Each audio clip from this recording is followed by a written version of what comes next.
A 2004 study found that 2/3 of people with eating disorders suffer from an anxiety disorder at some point in their lives, and that around 42% had developed an anxiety disorder during childhood, well before the onset of their eating disorder. Other studies also confirm that an anxiety disorder is usually the onset of an eating disorder, but panic disorder often follows.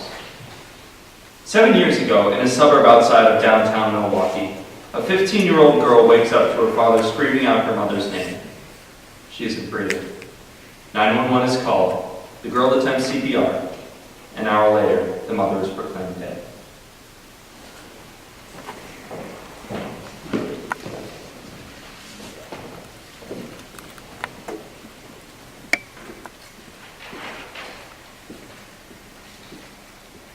I am an anxious person. Has an anxiety attack every night for 5 months kind of anxious person. I fear another family member will die, or I will die, with no warning. Just all of a sudden, gone. And I'm 15, that's how I lose my mom. When my dad tells me he wants to start dating again, it takes everything I have to try and accept it. And then there's Carrie. And then there's Carrie's own family. They all seem very nice, but then they're moving in together, they're getting married, engaged. All in a matter of 5 months. Best of all, my new stepmother and I don't get along. My eating disorder starts when I realized I gained a few pounds while at the gym. When I ask if I look like I gained 5 pounds, my dad jokingly says, "More like 10. More like 10? Those 3 little words throw me into a whirlwind of calorie counting and unhealthy living. It gets so bad that I'm rushed to the hospital after fainting. I know I need help. I go to my guidance counselor's office and tell her that I hate my home life and I don't want to live anymore because I feel no love at home. After agreeing to receive outpatient treatment, my stepmother says, "This is for people who really need it. Do you really need it?" No, I guess not. So much for that. I come to college hoping to join a ministry because I want to find that love that I was lacking. I start dating someone who doesn't really have an interest in that, so my interest in God goes away. I go home for winter break, and my dad and Carrie sit me down and start talking. As I'm thinking to myself, don't say it. Don't say it, don't say it, don't say it, don't say it. And then she says it, "I'm pregnant!" And then a week later, it's twins! My heart's broken, and I feel like my dad's replacing me. When the twins come, I fall in love with them. Who wouldn't? But it's still hard. I rely on my boyfriend a lot. I'm always at his house. We have sex all the time.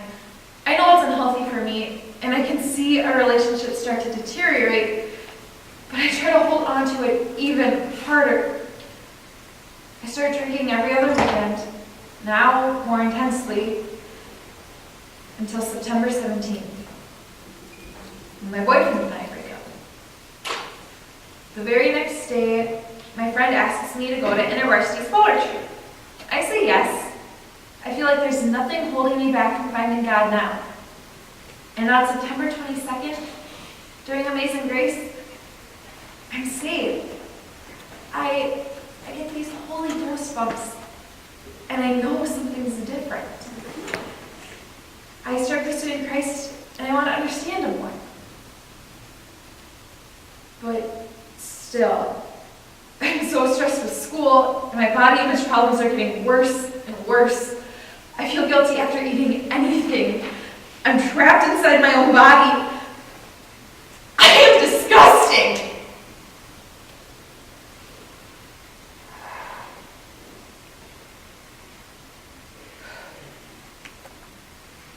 I decide to start seeing a therapist. Eventually, she diagnoses me with EDNOS, which is eating disorder not otherwise specified. I'm getting help, I can feel myself growing closer to God. I start to feel a lot better. I learned my therapist is a Christian too, so we incorporate Christ into every session.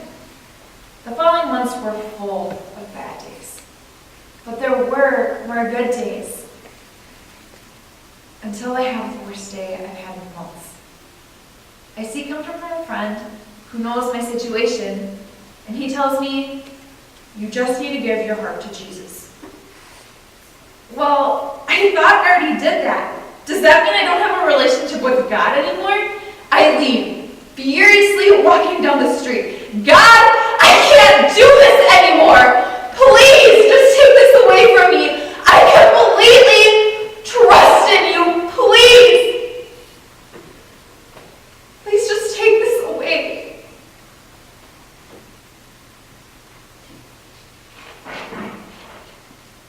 I listened to worship for an hour, and during this song by Jesus Culture, "You Won't Relent," I get these Holy Ghost bumps again, and I know something's different. I can feel myself opening up spiritually and physically. My arms are no longer covering my stomach. I'm baffled. Oh my gosh, I'm beautiful. I love myself now. I thought I loved other people, but I guess I didn't, because I didn't love myself. Now I can love my neighbor as I love myself. I feel 1,000 pounds lifted off of my chest. God did not mess up when he was making me. He did everything correctly. He knit me into my mother's womb. I trusted God, and a miracle happened. I never thought my eating disorder would start to dissipate. I wouldn't be where I am today if it were not for God. I give everything to him. This is who I am. The joyful me who lights up a room. That's the real me. I don't need to be ashamed of my body because I am beautiful. This doesn't mean I still don't deal with my mental illness.